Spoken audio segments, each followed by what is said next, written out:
on, car guys and car gals? It's Lou Ramirez, the car guy. And it's Frelin Arts, the subprime hero. And we are brewing solutions with this guy right here. Oh my goodness, I cannot believe that we finally got this coffee lover onto the Car Guy Coffee podcast. We are excited to have him here. How excited are you? Brother, you know how excited I am, man. I've been waiting for this for the last couple of weeks, ever since we finally got him on the agreement. Hey, let's do this. I know he's a busy guy, and I was excited to get an hour out of his time to be able to share his story, learn more about him. This is somebody I look up to, somebody who's doing amazing things in automotive, in personal life, family life, business life, every which part of your life. This guy's always looking for ways to get better. Man, what an inspiration is he? I mean, telling you, everybody knows what this guy is, right? Yes. So do us a favor and make sure that you get this party started by tagging a car guy and tagging a car gal and share. Get it out there. Let people know who's in the cafe today. Man, we got a solutionary that's going to bring some fire. Yes. I'm excited to hear the story, the five-liner. Let him know what's going on. Man, I'm excited to have him here. I know he's a coffee enthusiast, and he's ready to get some of that car guy coffee and caffeinate that culture. I'm pumped up, brother. Let's cheers to that real quick. Cheers to Brian Benstock being in the cafe today. Also coming up is going to be a whole other interview that we're going to get the chance to re-up on this interview, get another little refill to the cup. That's right. At NADA. He is going to be joining us at the dealer policy booth that is now being transformed into Dealer Poly. You see over there in the front, over where it says Poly at the bottom, you see those little stools right there? Front left. That's right. Bam. That's going to be where Make we sure you are. come check him out. Interviewing him and some other incredible car guys and car gals and solutionaries. Yeah, we got a lot of great guests we have coming up to do the interviews with us there. It's going to be a lot of fun. It's going to be live. It's going to be at NADA, Las Vegas. Make sure you're there. It's going to be a lot of fun. I'm pumped up about it.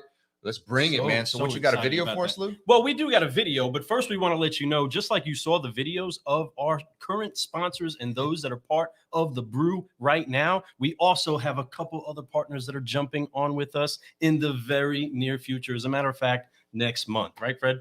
We do, and I'm real excited to announce them. They're two people that are just doing amazing things. Two companies that are doing amazing things. We're really excited to team up with them, share the news, get the world caffeinated, and show them what's going on in automotive in ways that we can all get better at what we do. So, first one. The very first one that's going to be highlighted is going to be another solutionary group that is finding ways to just make sure that they help out in the area of websites, right? We want to make sure that we do have the websites. Who is it? Nab That. Yeah, great people out in Nab That. Make sure you guys reach out to them. Great people, great friends of ours. Jason Silverberg, thank you very much for having us join up. You can see the logo right up here. We're excited to team up with them and get them rolling and see what we can do. And look for us doing some amazing things with that company. So watch out. And also coming are solutionaries that are just making some great things happen. You're going to see some action here on the Car Guy Coffee podcast with sales ingenuity. Yeah. We cannot wait to show you how in the digital world they can find a way to get you just a step ahead of where it is that you are now and explode your results inside of your store. We're pumped up about all these new partnerships and all these incredible people that we're connecting with. But let's go back in time a little bit when my friend Terry Torline gave us a call, right? And he said, you know what? Guys, I really love what Brian Benstock is doing over there in New York, right? This is an incredible solutionary. And you know what I heard? He loves coffee. I think he did probably the same thing we did, right? He checked out his LinkedIn profile, says, oh, let me not forget how much I love coffee, right? So inside of that, he said, let's send him a bag. Let's send him a mug. So we went ahead. We quickly sent that out here. And that's actually what happened when this picture showed up, right? He got this mug. He got his coffee. Much appreciated. He posted it. Appreciate the love, Brian. We love you. We love what he's doing, man. And that's the reason why we love sending coffee. And Terry sent it out there to all the solutionaries out there doing amazing things. And obviously he's at the top of the list. He's one of those guys that are doing amazing things. Number one, certified Honda and Acura dealer globally, folks. Number one. That's not like number two. It's not number three. It's number one globally. Not even here in the United States. It's all across this whole planet. Man, that's a really big deal. And I mean, that's something special. And he's doing that all the way up there in New York. Killing the game over at Paragon, man, and they are doing some things, man. Pumped up to have him on the show. Yes. We got to meet him for the first time last May down at Digital Dealer. He was down there. He brought fire. He was a speaker there. He was all over the place there. I mean, but the coolest thing we got to see was when we were at the Automotive State of the Union party. Yes. And he got up, and I remember he showed us how to do it. He did. He came up making sure to show us how to do it, just like Terry showed us how to do that by loving on a car guy and car gal, showing them some honor, giving them something to energize their day, but energizing all these people that finally jumped out of their own boxes after the pandemic. Finally, we were released. We were out there at the digital dealer event, and we were having a time. So, I mean, really, I felt like a dog out there, just excited to meet new people. My tail was wagging. We were pumped up, but we had a front row seat. Well, we weren't really sitting. There was a lot of solutionaries that were out there that were actually pumped up and jacked up, while Brian jumped up on a chair, got everybody showing this is how just show them what's up, Lou. Just show it to them. This is how we do it. This is how we do it.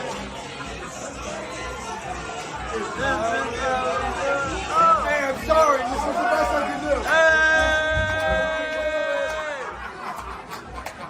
Anyhow, hey, everybody!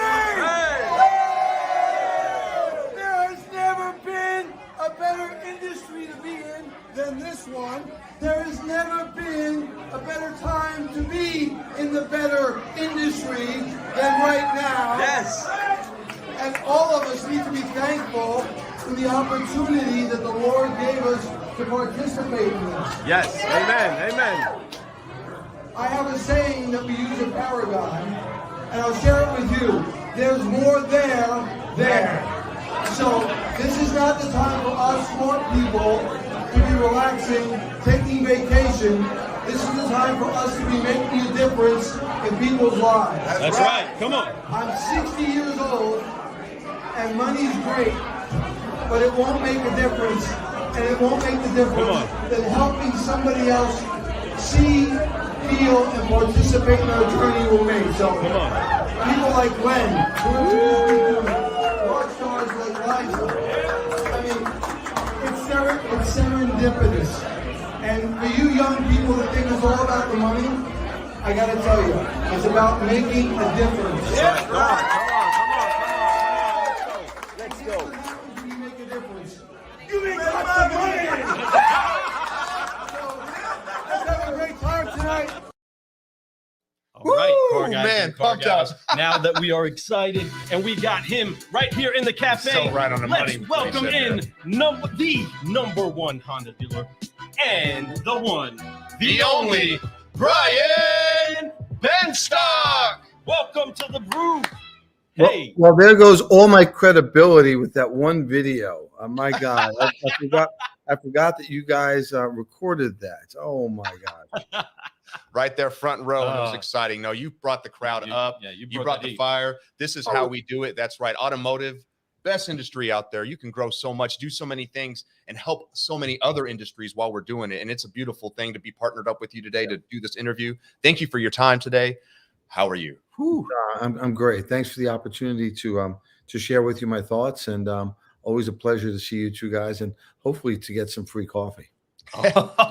No doubt about it. Coming your way very soon. Guess what? There is a new brew. We actually have a dark roast now. So we have the Euro blend. And if you are going to be at NADA, which I know you are, right there where we're interviewing you again, we're going to get the chance to give you another bag of that. And there you go.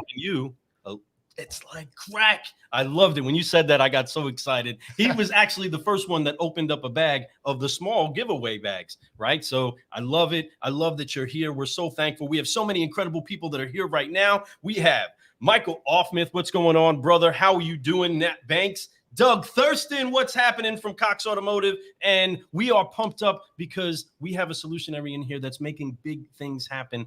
Brian, welcome to the brew. And we have one thing we need to do so we can get this 5-letter underway and people can stop listening to us. They're already tired of hearing us. They want to hear some of you today. So with that, we do have 3 Fs. We have these F-bombs that we drop everywhere that we go. We wipe off the weight of unforgiveness. We focus on where it is that we're going, and we stretch out and fly so that we can keep growing. So join us real quick as we get ready to spark off this 5-liner and get things underway. Go ahead and put the hands on the shoulders real quick. Right there. There you go. All right, we're going to wipe it off on 3. 1, 2, 3. Say forgive. Forgive. Focus. Right here. Get focused. There you go. Fly. And fly. And keep growing. Keep growing. There yes, sir. Now we are ready to brew. So all right. So forgive, next time, focus, maybe and fly. Okay, that's got right. Give, focus, fly. We'll get that rocking when we are live and direct. But hey, what's going on, Eric? Welcome to the party. What's going on, Brad, Melvin? How are you all doing today? Well, let's get this rocking, Fred. Man, I'm excited. This 5-liner is going to be a lot. And I know that you're going to bring some fire with it because I know how you are. You're a deep thinker, but you also apply a lot of the things that you talk about. Matter of fact, all of the things you talk about. Your why, your purpose, what wakes you up every day and says, I'm going to go out, I'm going to do these workouts, I'm doing 75 hard, I'm going to run marathons, I'm going to make sure we're the #1 company in the world. What is that thing that drives you? Well, the competition's out there. And, while we're in a profit coma right now, we're enjoying some of the best financial opportunities the industry's ever seen. The barbarians are at the gate, preparing to enter and to take over our business. So, I think I need to keep myself mentally sharp, mentally focused, and doing the best I can to improve our treatment of our customers. 100%. And that's a great reason to drive. You're right. Those barbarians are out there. They You are. see it happening every single day. You see these huge corporations trying to buy us out or take over us digitally. You know what? We can do the same thing. We keep our mind sharp, like you said. We do things. We look forward and we don't look backwards. We keep looking for ways to become better. And they're out there. It's always the biggest room in the world Is the room for improvement, right? And we know that if we understand that and understand it's okay to work better and try to find things that are different than what we're currently doing to become more, right? That's frictionless. I know that's one of your favorite terms out there. You want to make it frictionless because you know that it's obtainable, but yet it's always out of reach. And I love it. It's our brand strategy, and it's out of reach on purpose, right? It's aspirational that you can't quite get that. And I enjoy going for things that we've never achieved before. But the current cast of challenges coming our way are coming from outside of our industry, which is where all disruption or most disruption comes from people that really have their eye on the ball and on our industry. And, it's one of those things. It's going to require each of us to be at our very best. And so I'm trying to prepare myself and our team. I certainly don't have all the answers or many of the answers. I'm asking a lot of questions. What is the dealer's role in the coming of electrification? How is the dealership and the franchisor manufacturer relationship? How is that going to be impacted? And the big question is, what is the impact of a Apple car when that hits the market sometime over the next 5 years? What does that look like? What does that fracture and disruption look like for everybody else? Does it cause mass consolidation? What does that look like? And that's what the team at Paragon and I are working on together to provide solutions to make sure that we're relevant and we can continue to make an impact now and into the future. That's incredible, and it's seen all throughout the industry. The moves that you're actually making, and also the foresight, right? Being prepared for the strikes as they come, not letting this industry not letting the barbarians take us by storm, right? Not letting it happen, but by being aggressive about brewing solutions. And I want to touch something real quick because I believe it is a lot inside of the habits that we have. You didn't get where you are by accident. And for a lot of the car guys and car gals that do claim like they don't have that much time, let's talk real quick about that time. Here's a little extra shot inside of this 5-liner for everybody. What is it that your routine actually looks like to make sure that you stay on top of your mental fitness, on top of your physical fitness, on top of your business fitness, right? What does it actually look like inside of your world? And how do you do that? And what does it look like in a day of the life of Brian Benstock? I don't know that you want to know. It's a pretty interesting schedule. I generally start my day between 3:45 and 4 o'clock in the morning. That starts off with a cup of coffee. It starts off with a glass of water with apple cider in it, and then usually about 20 minutes of meditation, as odd as that may sound, but it's really getting my mind set up for the day. Then I'm doing my reading from probably 4:20 to about 5 to 5 o'clock. I leave my house for the gym, get to the gym about 5 after 5, and we put in about an hour and 15 minutes or so there in the gym. Then it's back home, a quick breakfast, reviewing the data and the day ahead of me, and then it's off to work. So I like to think that before the day starts, I've got a pretty good day underway, and then of course it's executing on my 3 biggest objectives for the year. I'm really leaning into each of those in the belly of the day. I'm going to say from 10 o'clock till about 4 o'clock in the afternoon. And then really from 4 o'clock on is setting up what tomorrow is going to look like, checking on, are we on target for what we set out to do for the day? And then it's getting the second workout in, generally about 7 o'clock at night, and then spending some time with my family. Amen. Woo! So inside of that, how much time is there for actual sleep? No, there's not a lot of time for sleep. I don't think that that's a good thing. I don't recommend it for anybody unless you like me feel that the sand ticking through the hourglass, running through the hourglass. I think our time is limited. And my time and my relationship with my mortality is really changed meaning as I'm now 61 years of age. I think that's still relatively young, but I realize it's not. I'm not going to be here forever, so I want to try and get as much in as I can. And so stretching out that day is one of the ways to increase your longevity, right? If I have more hours in the day every day, I've got that extra time, longevity, and I've got it now. And I hope that one day I'm an old guy and I'm dribbling and drooling and all that stuff and going on cruises and vacations and stuff like that. But I might not have the vibrancy that I have now. So I want to be able to enjoy some of those things now. I'm still relatively young and have most of my marbles and can enjoy them. And I think one of the key ways of getting an edge on the competition is to get up and get started with your day while many of those competitors are asleep. Wow, that's incredible. I was just having this conversation with my oldest son who's in the Air Force, and he got a new watch, and he was talking about how he's calculating his sleep cycles. He's starting to figure it out, right? We did the research, found out that for the average person that's sleeping about 8 hours, they have about 2.5 hours of true deep sleep. Yeah. So I look at him, I said, Dev, this is why I sleep like 4 or 5 hours, maybe at max that I'm in the bed, because I don't want to waste that much time, right? And started to calculate how much time is wasted on the average day when you're really not even sleeping. Yeah, you don't want to look at those numbers because the average person wastes, a lifetime.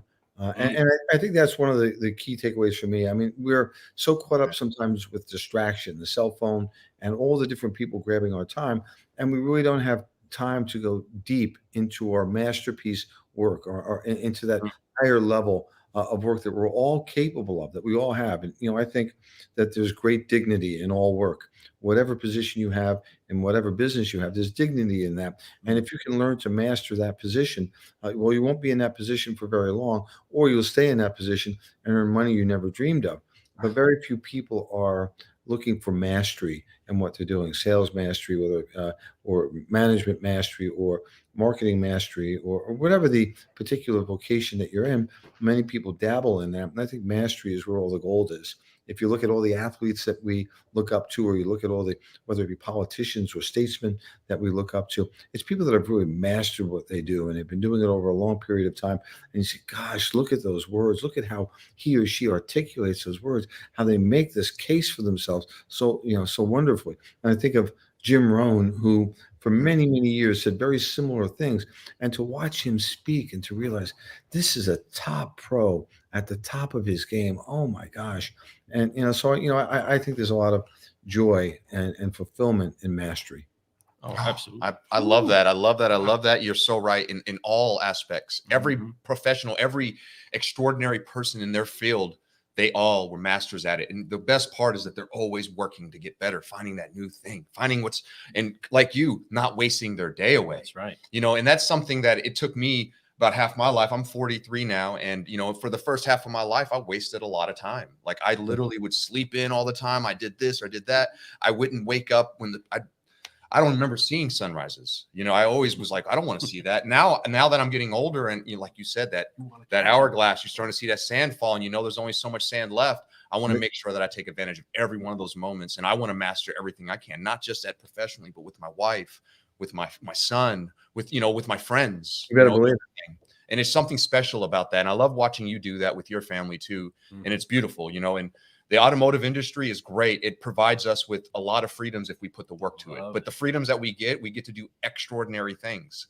And, and it's beautiful what I've seen you do. Yeah, sadly, for many years of my career, I was lopsided, not balanced at all. I spent a lot of time working.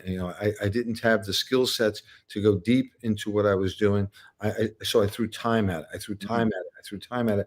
And now I'm really able to focus the time much better than before and spend time with those kids, those members of my family. I believe the role of a manager is to develop people, and let's not forget to develop our children. The responsibility that we have for them. And I have to do a little boasting. My daughter Trinity, is one that watched me for many years getting up early, and she developed on her own the habit of getting up early and reading. And she's brilliant. I mean, by any measure, brilliant. One of the top in not in her school, but in the country. And she just got into Cambridge University. Wow. And she got into Cambridge and Oxford and St. Andrews. She applied. My wife is British, and she applied for all the top British schools in Europe, and she was accepted into each of those universities, and she selected Cambridge. And so, I say that there's something bigger than what we do. Everyone listens to what you say, but they most pay attention to what you do. Oh, that's especially the kids. Yeah, and the team, right? So, if you're talking about working hard and having a good work ethic, and you're on Instagram all day or you're in Snapchat, well, the click's not matching the brick, and we have to make sure that we're consistent with what we say and what we do. And there's a great saying: what you say, what you do speaks so loud, I can't hear a word you say. What you do speaks so loud, I can't hear a word you say. So don't talk about this or don't talk about that. Be about it.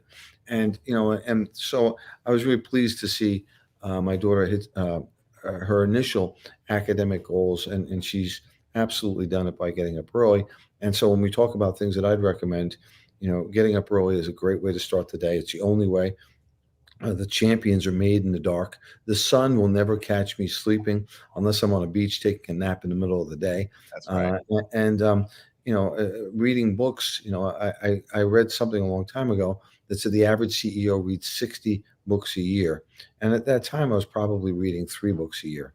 And I don't know if I'm up to 60 books a year, but I'm certainly doing a decent amount. And my daughter is over 90 books a year. She reads far more than I do.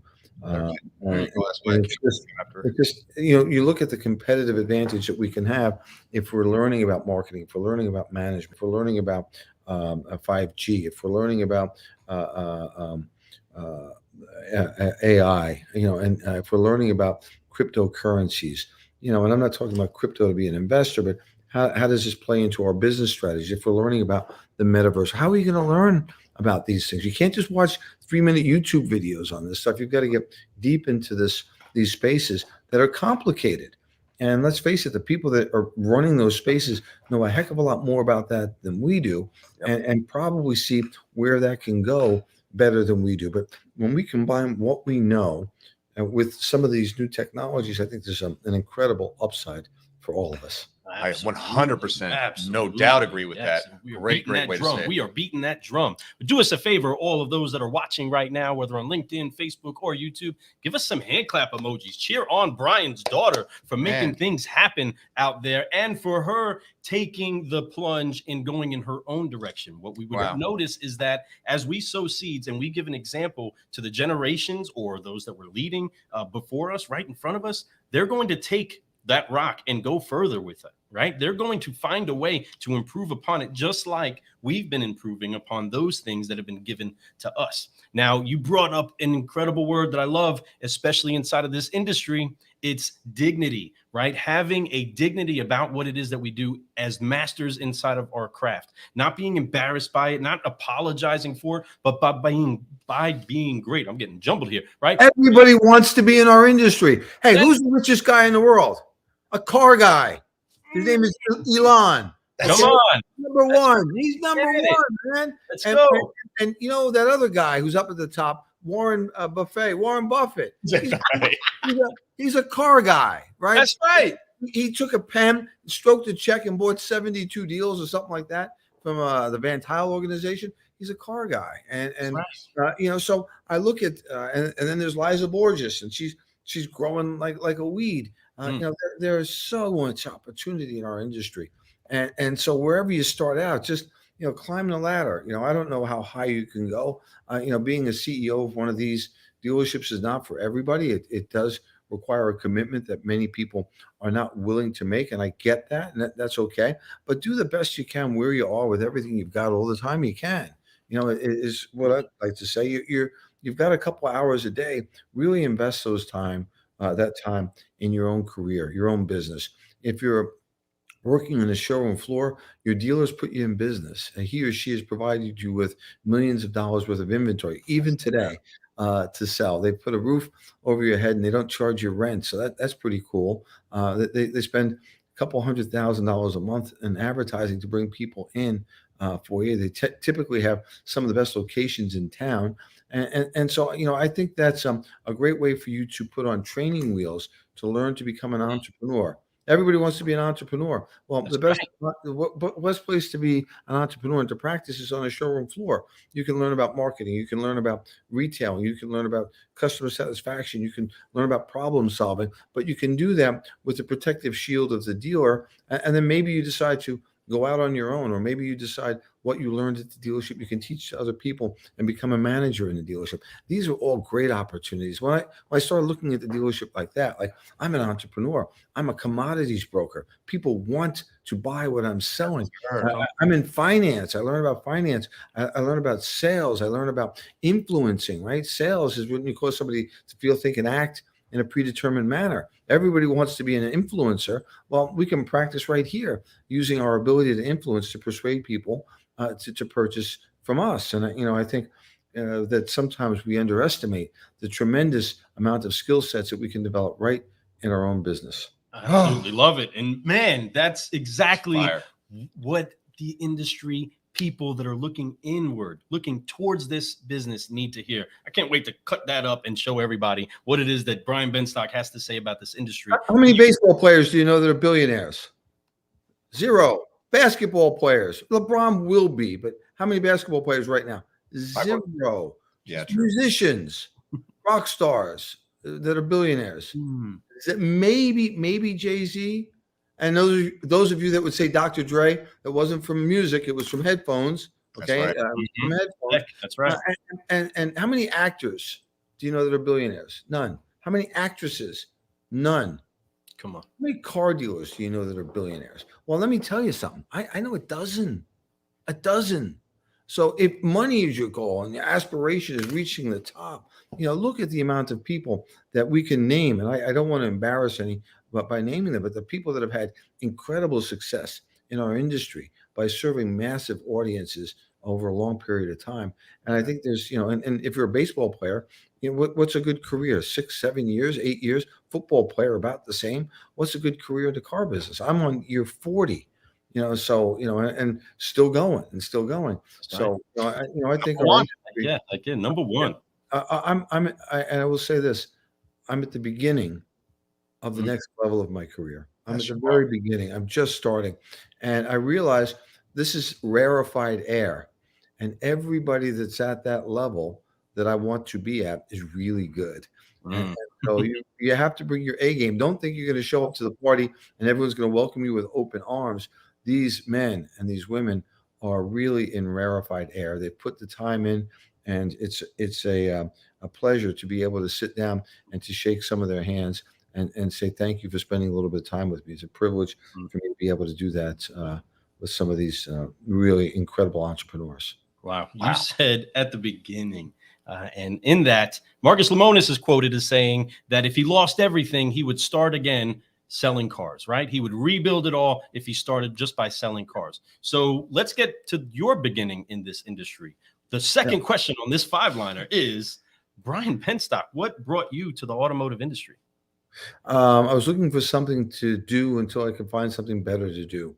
And my father said, you will not live in this house one day without being in college, without a job. And I went to college, then I said, this is like 13th grade. This is not for me. And my dad said, well, then you have to get a job. And if you don't get a job, you have to get out. And so I got a job in the car business, automobile dealership at PS Honda, which was at one point owned by our group in Manhasset, New York, on May the 10th, 1982, May 10th. I took a training course there. I worked for a brilliant manager, Nancy Phillips. She's still in the business. She's a dealer broker. She's elegant, eloquent, sharp as a tack. And I could say that the tutelage that I received from her at that time was second to none. And it was very rare at that time for a female to be a general manager. And she was a really solid businesswoman. It was great to work for her. Wow. That's amazing, and it still is rare for female general managers out there, Yeah. unfortunately. And I have to tell you, I've met a few women in automotive that would be close. And again, my perspective is different, right? Because in 1982, I looked up to her as a goddess, and now I still look up to her as an incredible businesswoman.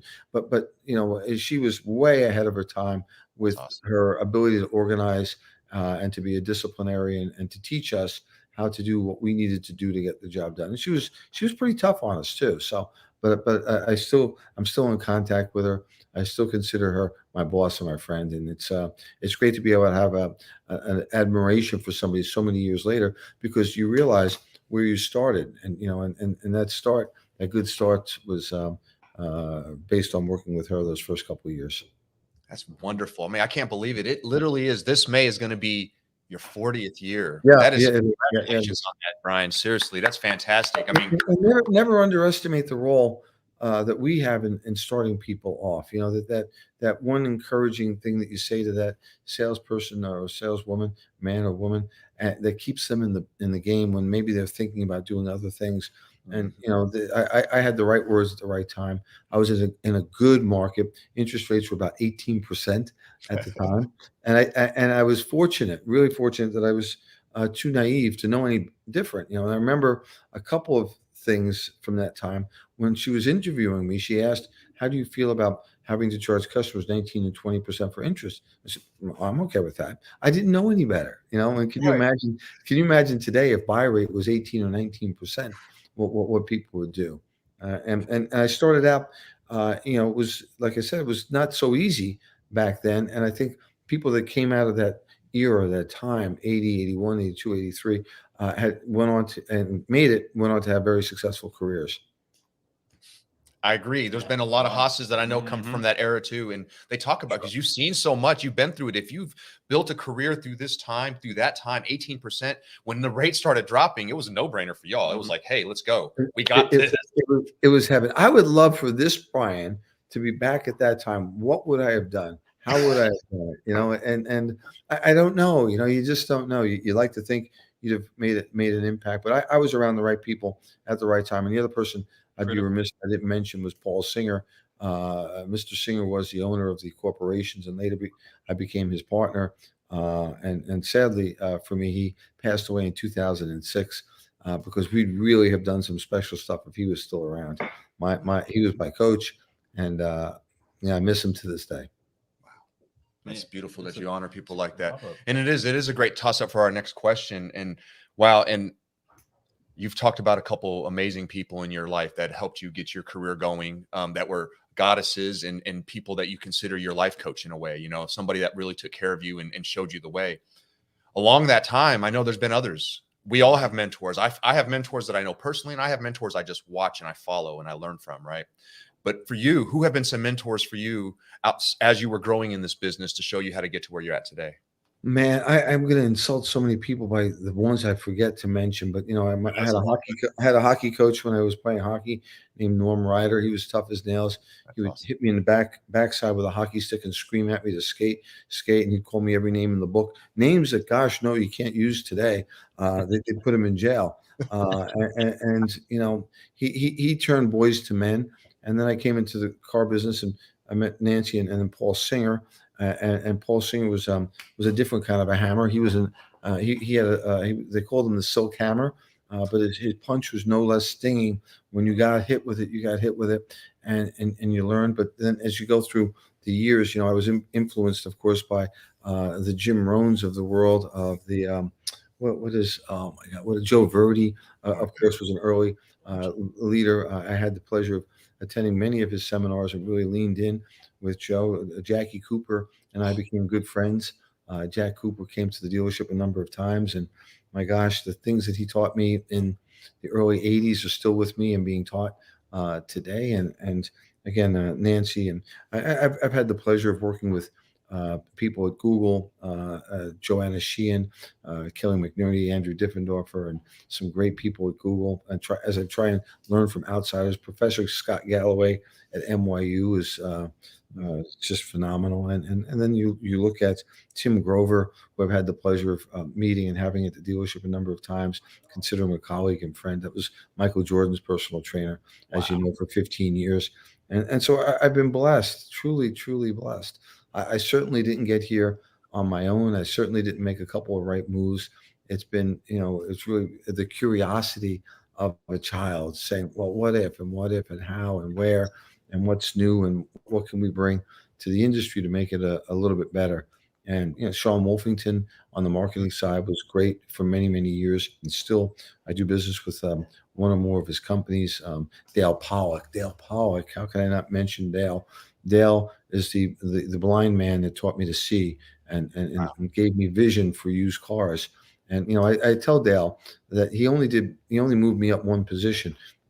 When I first started with V Auto and a young Dale Pollock, we were number 2 in the country. And I said, you just moved me from number 2 to number 1. And we laughed because we went from being number 2 in the nation to doubling number 2 year in and year out. So what a significant impact that man has had on my life. And then, of course, when you meet Dale, that spurs into you meeting other geniuses like Chip Perry, and the list goes on and on. Mark Rikus of the Rikus Group, who taught me about process training, not personality-based, but process-based. Dan Karanuk, who worked with Mark all those years.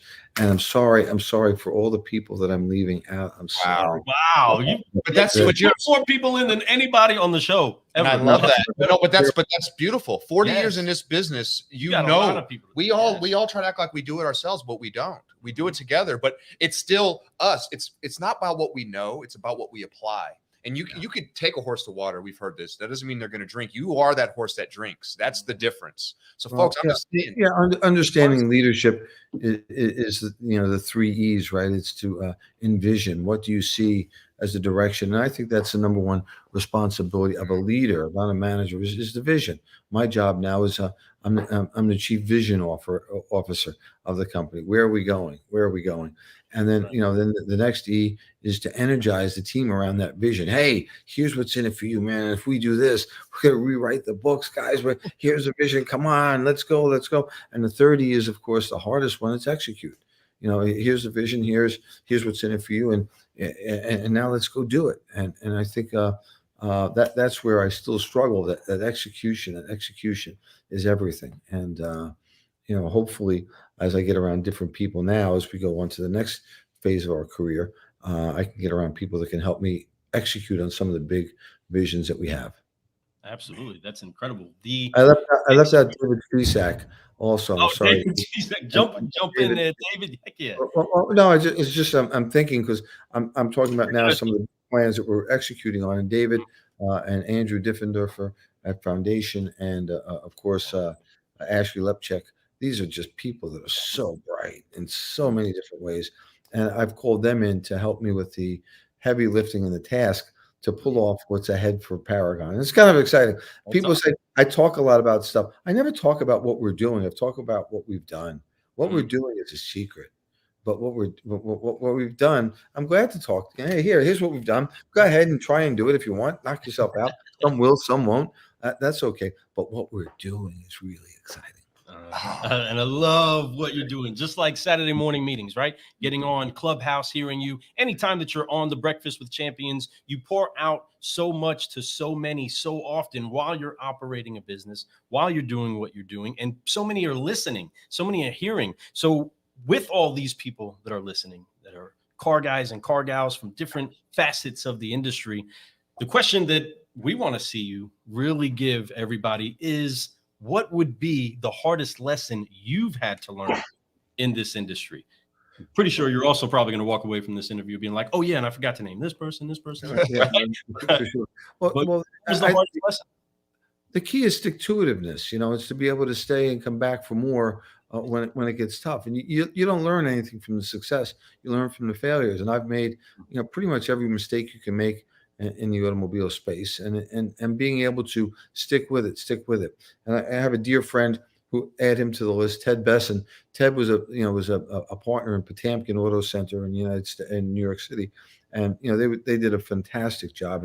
And Ted had a successful exit there, and he's had several very successful exits from business. But when I was in my 30s, I remember complaining to him about whatever it was, and I'd love to know what the problem was I was complaining, because it's probably so small compared to what we're used to today. But I was complaining to him, and he said, "Hey, Benstock, enough.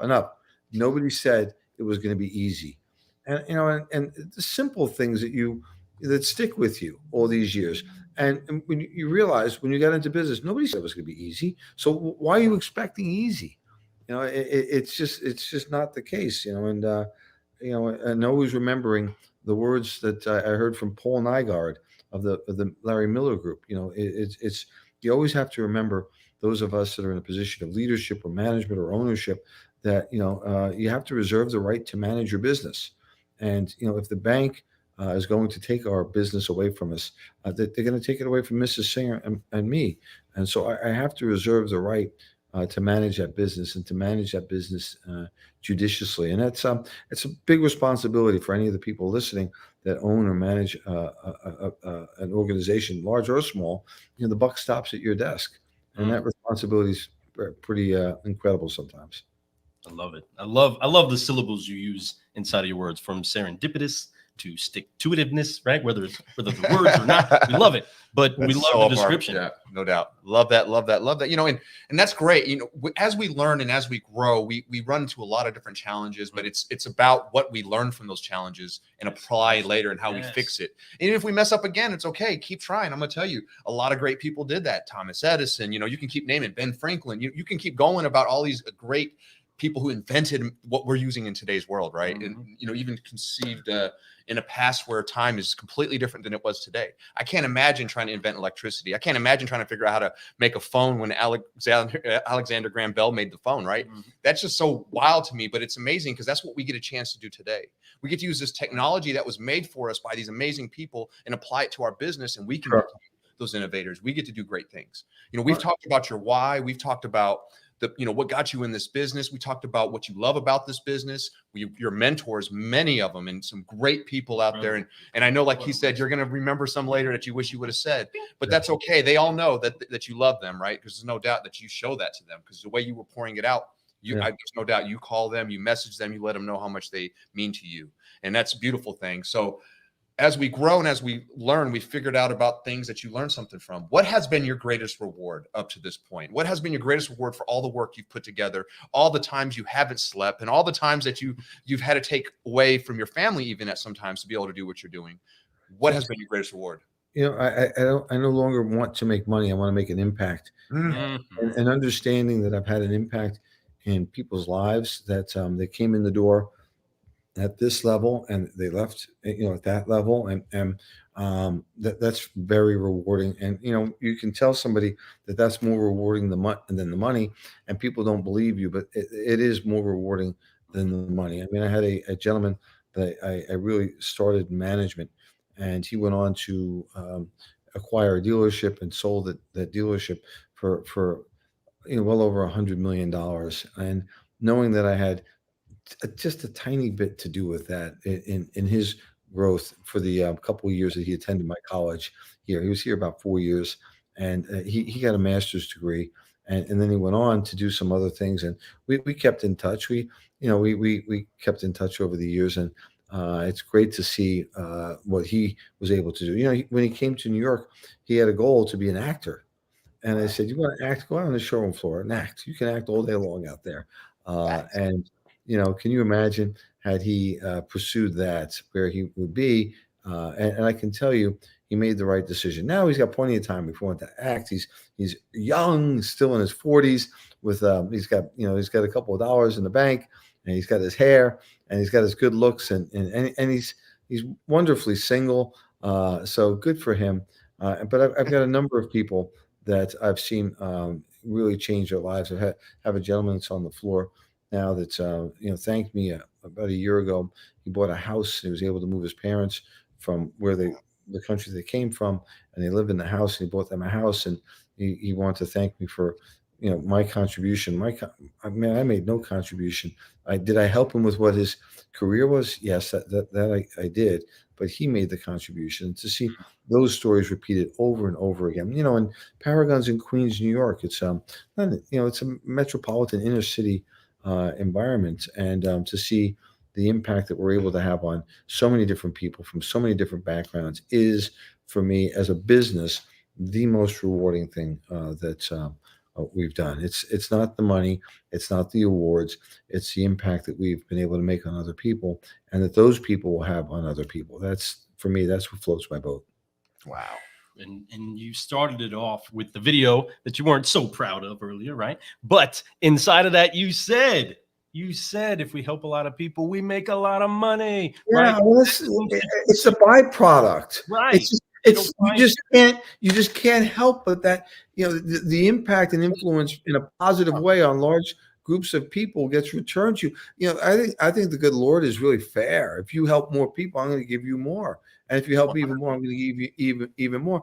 But when you start out, you think it's all about the money. You think it's about the fancy watch, and you think it's about what you drive. And I have watches, yes, and I have the access to nice cars, but it's at the end of the day, whether it's a Porsche or a Ferrari or a Bentley, 2 months later it's a used car. And but when you make an impact on somebody and you see them someplace doing something, or you see like my daughter able to go to Cambridge, and knowing that she did all the work, but maybe under our roof she saw a couple of things that helped her along the way. And nothing feels better than that. Nothing at all. And my other kids too. I mean, they're all great. I have a great garden. Each of them with different flowers, and they're growing in different directions, but they're all beautiful. So it's great. Oh man, the word says that if we be faithful with little, he'll make us ruler over much, right? And inside of that understanding, Brian has been faithful with everything that he's had his hands in to the best of his ability, and he's seeing fruit come from that, not just in his business, but in his community, inside of his family, inside of his physical body, right? He is reaping benefits from the seeds that he's pouring in, and he is consistently doing it. He is a solutionary of solutionaries, and we honor that we've had this time to be able to spend with you. Brian, thank you so much for pouring out the truth, and we can't wait to catch up with you. What are some of the things that you're most excited about at this particular NADA that's coming up? What are you most excited about? Oh my God, seeing people, shaking hands, hugging guys and gals that I haven't seen in so long. This is Zoom or Steamboat or whatever this channel is, wonderful. But it never beats looking somebody in the eye, shaking their hand, physical contact, body language, connecting. How are you? How is your family? How is your business? And and it's the meetings that you meet before and after the meetings that make things happen. And and I've got some thoughts and some ideas that I certainly want to connect with people on one-on-one and say, hey, here's my vision for this. Can you help me with that? And those 1 + 1 always equals 3, 4, 5, right? When you get ideas, they grow together. So I'm really looking forward to that. And I'm also looking forward to seeing some of the new tech. We've got some things that we need here in the dealership, and I want to see what solutions the industry has. So hopefully, I think we'll have a big turnout this year. I think people are just really excited to get back to normal life, and viewers are in a good mood these days. So I think it could be a very good show. There's no doubt about it. And we're excited to be there. We're going to be there and having some fun. We're looking forward to interviewing you. We have you on noon, I believe, on one of the days over at the Poly booth. We're excited to see you there. I think it's Saturday, but we're pumped up. Get another chance to sit down with Big old Brian. You need to get me that invite quickly, because it's going to be a busy couple of days there. So please, no doubt about it. We will. We definitely will. Yeah, we will. Car guys, car gals, do us a favor. Drop a coffee cup emoji if you have been filled up by the incredible Brian Benstock and by what he's been pouring out. But like we've been saying, like he's saying, just because he's pouring it out doesn't mean that he can make you drink it, Okay. It's you that has to ingest. It's you that has to take something from this podcast, from this live show, from him speaking on a stage, or from him speaking inside a clubhouse. It's up to you to take the things that he's pouring out and put them into practice. And he pours them out without asking for anything back. I absolutely love how humble and how much honor you show to other people. But one of the things that I love the most, because, inside of the car business, we do tend to flex a whole lot, right? But when he went to go show that watch, there was nothing there. I love that. That was awesome, because it's not about those things necessarily, right? But it's about those people. And he's right. He put a He's like, right? He's like, no, there's no watch. I promise. Right. Inside of that, though, car guys and car gals, your time is important. So important that you take the time to spend with the people that you want to see some great fruit come from. And you listen to incredible people like Brian and other mentors so that you can be as sharp as possible, so that you can master your craft like Brian was talking about. This has been an incredible brew. It really has. Wow. We appreciate you, Brian. Thank you for your time. I know how busy you are. This hour meant a lot to us and to our audience. I hope that you all did take something in your cup today, because he was pouring out a whole bunch of beautiful things. We appreciate you. Thank you. And we honor you. You are one of those people that if they ask somebody who influenced us, definitely Brian Benstock. So thank you so much for your time today. Thank you for being here for the 5 I appreciate that, guys. Hey, have a great day. Make it a masterpiece, okay? Hey, You too, sir. You too. We love you all. And like we all always want to make sure you know that this is how we do it. Brian was getting this show started with that heat. You can get more of that heat by going to carguycoffee.com. Check us out and make sure that you share this around. Brian Benstock, we honor you. We appreciate you. I am Lou Ramirez, the Car Guy. And I'm Fred Lenartz, the subprime hero. And we have been brewing solutions on the Car Guy Coffee podcast with the one, the only Brian Benstock. Appreciate it, everybody. Thank Thank you you so guys. much for being with us today. We'll talk to you all soon. Bye. Woo-hoo.